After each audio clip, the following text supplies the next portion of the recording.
Hello everybody, Josh Tapper here, Tapper Machine. We got a call yesterday about a locomotive that wouldn't start. Of course, didn't get the call until late at night. They tried to start it in the morning and it wouldn't start, so they went on, grabbed a different locomotive. So we're up here this morning to troubleshoot why the locomotive won't start. He said when he goes to the start position on the start prime switch, it just runs the fuel pump and doesn't even try to turn it over. So something electrical's going on. I'm guessing it's something simple. It usually always is. Either operator error or a breaker tripped, or it's usually something simple, but it could be something bigger like a burnt contact, a stuck relay, broken wire. Could be any number of things. So let's get our gear together, and I've got the electrical drawing with, and we'll go out there and see if we can figure out what's going on.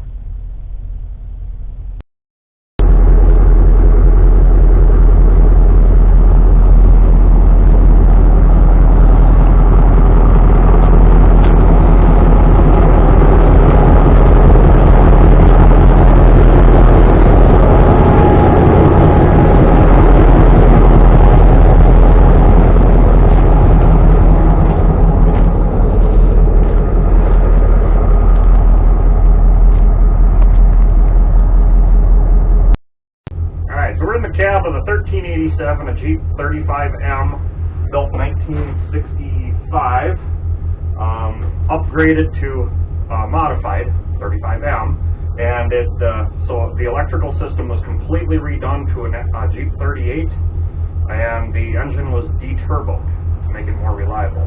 So let's start poking around and see what we find. And this guy here is the engineer that screwed it up. I screwed it up, yep.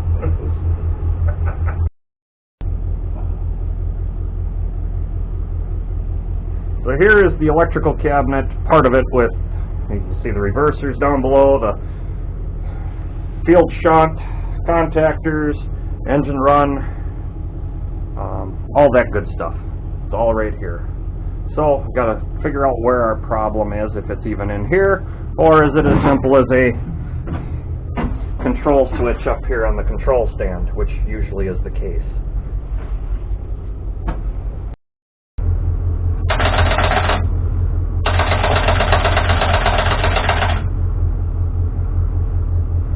So I sent their engineer out there to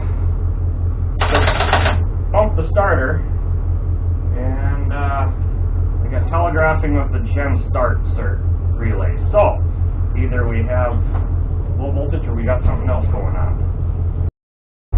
So with that telegraphing, I put the meter on the batteries. We're about 60 volts. So I'm gonna go with I'm gonna just bring the second unit over here, hook the MU up to it to get a little charge on the batteries, just warm them up a little, and then we're also gonna go around and just kind of look at a couple other things. But I'm kind of suspecting low voltage at this point, so we'll see what happens with a little bit of charge time off the MU. So it's not going to be fast, but we're going to try it. And then I'm going to poke around a couple other things, just see what else I can find that's just possible suspect. So let's. We've already taken off our blue flag protection, unlocked our switches. My engineer's getting over on the other unit to bring it over so we can MU them.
just ensure the voltage is coming out correctly, and then we can get on our way. As of right now, metering everything